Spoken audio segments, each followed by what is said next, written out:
सूरज उग रहा था और मुर्गे ने बांग दी। ये आवाज तो जैसे समंदर किनारे सुबह की पहचान थी।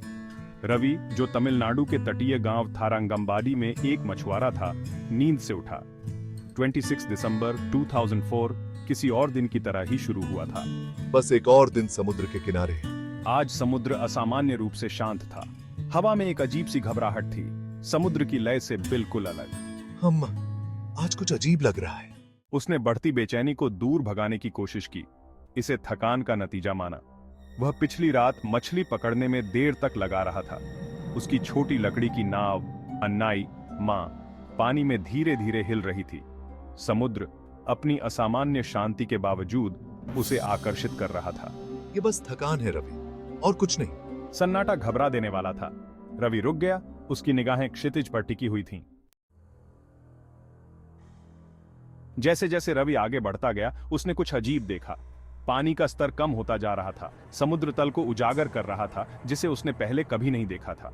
टिटहरी इधर उधर भाग रही थी, अपने भोजन के स्थान में अचानक बदलाव से भ्रमित। यह नजारा देखकर उसे अजीब सी घबराहट हुई। वह इस घटना को नोटिस करने वाला अकेला नहीं था। दूसरे मछुआरे, उनके चेहरे डर और भ्रम से सिकुड़े हुए, किनारे पर लौटने लगे।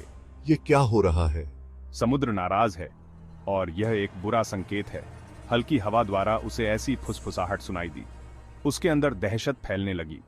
उसने अपने दादा से कहानियां सुनी थीं, समुद्र के प्रकोप से पहले पीछे हटने की कहानियां।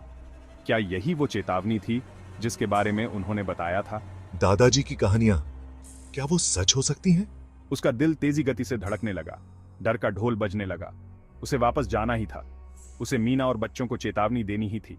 उसने जल्दी से नाव मोड़ी। उसकी नजरें बेसब्री से किनारे पर उसके परिवार की कोई निशानी ढूंढ रही थीं। जैसे ही रवि तेजी से किनारे की ओर पैडल मारने लगा, समुद्र उठने लगा। क्षितिज पर एक लहर उठने लगी, जैसी उसने पहले कभी नहीं देखी थी। ये पानी की एक राक्षसी दीवार की तरह उठी। नहीं, ऐसा नहीं हो सकता। उसका दिल उसके सीने में जोर से धड़क रहा था, क्योंकि राक्षसी लहर किनारे की ओर गर्जना कर रही थी। अपने रास्ते में आने वाली हर चीज को लील रही थी। रुको! प्रकृति का क्रोध भड़क उठा था और कुछ भी पहले जैसा न रहा। लहर रवि की नाव से टकराई, उसे लकड़ी के टुकड़े की तरह इधर उधर उछाल दिया। वह जान बचाने के लिए चिपक गया। उसका शरीर उबलते पानी से पीट रहा था। वो हाँफ रहा था। खारा पानी उसकी आंखों में चुभ रहा था। उसके मुंह और नाक में भर गया। मलबे से टकरा गया। पानी उसे नीचे खींच रहा था। वह ऊपर आया। छाती पीट रही थी, बस फिर से नीचे खींचे जाने के लिए। डर कच्चा और आदिम उसमें दौड़ रहा था। वह मरने वाला था। लेकिन तभी मीना का ख्याल, उसके बच्चों का ख्याल उसमें उमड़ आया। उसे जिंदा रहना था। उसे उन्हें फाइंडना था। एड्रेनालाइन के साथ उसने धारा के खिलाफ लात मारी। उसके फेफड़े हवा के लिए चिल्ला रहे थे। उसने लकड़ी का एक टुकड़ा देखा, जो किसी के घर का टूटा हुआ टुकड़ा था। वह उसे जकड़े रहा। अपनी आखिरी ताकत का इस्तेमाल कर रहा था ताकि वह डूबे नहीं। वह घायल था, चोटिल था, लेकिन जिंदा था। लहर ने उसे वापस किनारे पर फेंक दिया था। बख्श न देने वाले समुद्र का एक क्रूर मजाक। वह एक पल के लिए वहीं लेट रहा, अपनी सांसें सामान्य कर रहा था। उसके चारों ओर की दुनिया पूरी तरह से तबाह हो चुकी थी। तूफान गुजर चुका था। अपने पीछे विनाश का एक निशान छोड़ गया था।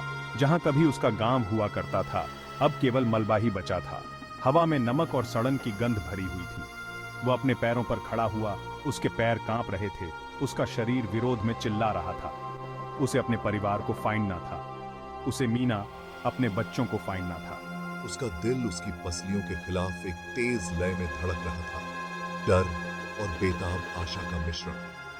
वह मलबे के बीच ठोकरें खा रहा था। उसकी आंखें जीवन के किसी भी संकेत, उसके परिवार के किसी भी संकेत के लिए बेताब थीं। वह उनके नाम पुकार रहा था। उसकी आवाज बोझिल थी। आवाज तूफान के बाद शुरू हुई अजीब खामोशी में डूब गई थी। जिधर भी वह देखता था, विनाश ही विनाश था। घर मलबे में तब्दील हो गए। पेड़ उखड़ गए। निजी सामान भूले हुए खिलौनों की तरह बिखरे पड़े थे। हर दृश्य, हर आवाज उसके अंदर घुसने वाले डर को और बढ़ा रही थी। उसका दिल बैठ गया जब वह कपड़े के एक परिचित टुकड़े पर ठोकर खाया। नाजुक नीली कढ़ाई वाला एक सफेद दुपट्टा।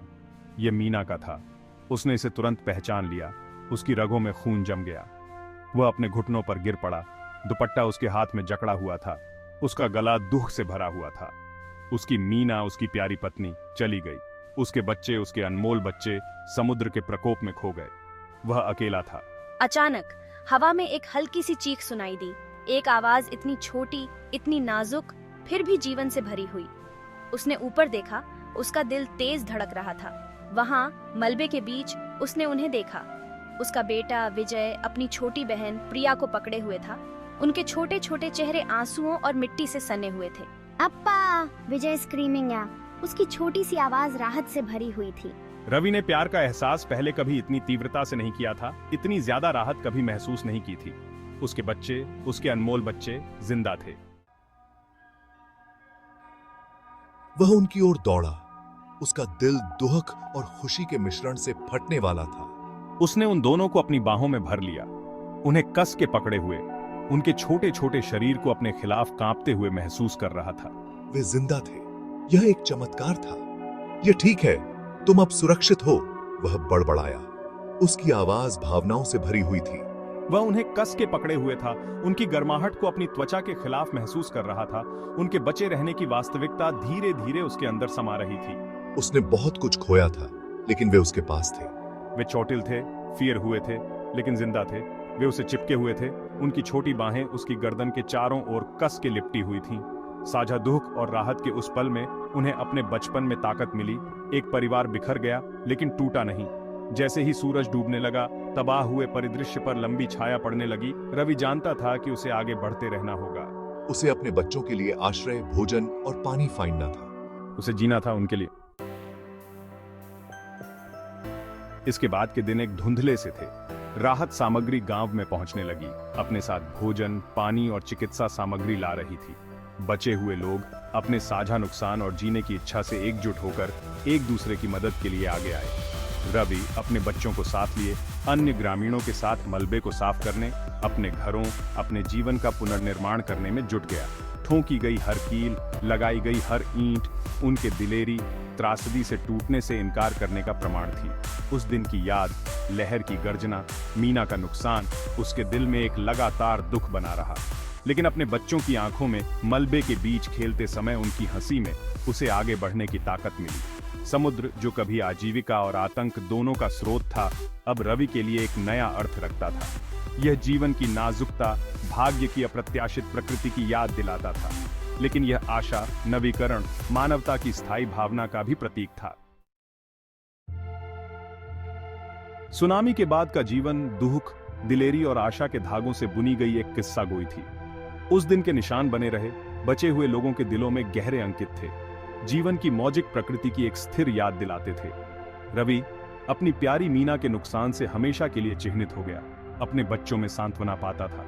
वे उसके लंगर थे, हर नए सवेरे का सामना करने का उसका कारण थे। उसने उन्हें समुद्र का सम्मान करना, उसके प्रकोप से सीखना सिखाया, लेकिन उसे कभी फिरना नहीं सिखाया। उसने उन्हें बढ़ते हुए देखा। पुनर्निर्मित गांव में उनकी हंसी गूंजती रही, जीवन की अदम्य भावना का प्रमाण। गांव, जो एक बार मलबे में तब्दील हो गया था, धीरे धीरे जीवन में वापस आ गया। हर नई इमारत, हर बच्चे की हंसी निराशा के खिलाफ एक जीत थी।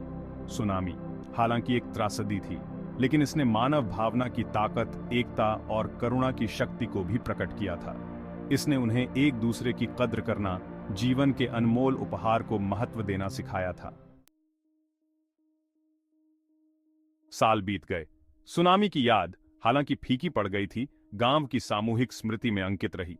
यह बच्चों को सुनाई जाने वाली एक कहानी बन गई। अतीत की याद दिलाती एक कहानी, एक चेतावनी भरी कहानी और मानव दिलेरी का प्रमाण। रवि, जिसके बाल अब भूरे हो गए थे, अक्सर किनारे पर बैठता, समुद्र के विशाल विस्तार को देखता। वह अपने पोते पोतियों को उस दिन के बारे में बताता जब समुद्र गर्जना कर रहा था, नुकसान, डर और असाधारण साहस के बारे में जो उसने देखा था। वह उन्हें मीना के बारे में बताता, उसकी हंसी उसकी यादों में गूंजती रही। वह उन्हें परिवार के महत्व, समुदाय के महत्व, कभी भी आशा न खोने के बारे में बताता, यहां तक कि अकल्पनीय विपत्ति का सामना करने पर भी।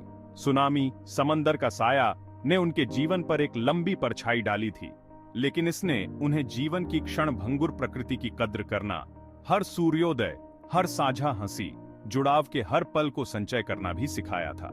इसने उन्हें सिखाया था कि बहुत बड़ा नुकसान होने पर भी मानव भावना सह सकती है, पुनर्निर्माण कर सकती है और आशा पा सकती है।